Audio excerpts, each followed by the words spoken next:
ورحمۃ اللہ وبرکاتہ۔ پیارے محترم دوستوں، آج میں آپ کو دعا مانگنے کے 3 فوائد بتاؤں گا۔ آتے پہلے میرے چینل کو سبسکرائب کریں، ویڈیو واچ کریں، آلڈے جزاک اللہ خیر۔ یہ حضرت اللہ مولانا علیہ ستار کا کی طرف سے پیش کی گئے ہیں۔ شہنشاہ مدینہ قرار قلب سینہ صلی اللہ علیہ وسلم کا فرمان علی شان، جو شخص جو مسلمان ایسی دعا کرے جس میں گناہ قطع رحمی کے بعد بات شامل نہ ہو، تو اللہ تعالیٰ اسے 3 چیزوں میں سے ایک ضرور عطا فرماتا ہے۔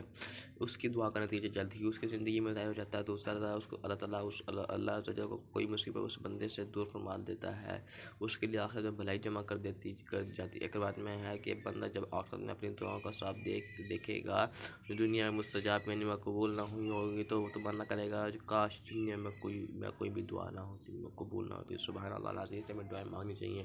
لازم میرے یوٹیوب چینل کو سبسکرائب کریں، ویڈیو واچ کریں، آلڈے جزاک اللہ خیر۔ اگر کوئی ایک کتاب لینا چاہیے، اس کی کتاب کی پرچیزنگ 500 روپے ہے، مجھے میسج کر دیں، ٹیسٹ کر دیں، میں انشاءاللہ اسے کتاب دلوا دوں گا۔ ناظرین، یہ اسلام کی بنیادی باتیں۔ ناظرین، میرے چینل کو سبسکرائب کریں، ویڈیو واچ کریں، آلڈے جزاک اللہ خیر۔ جہاں مرضی بھی شو بندہ رہتا ہے۔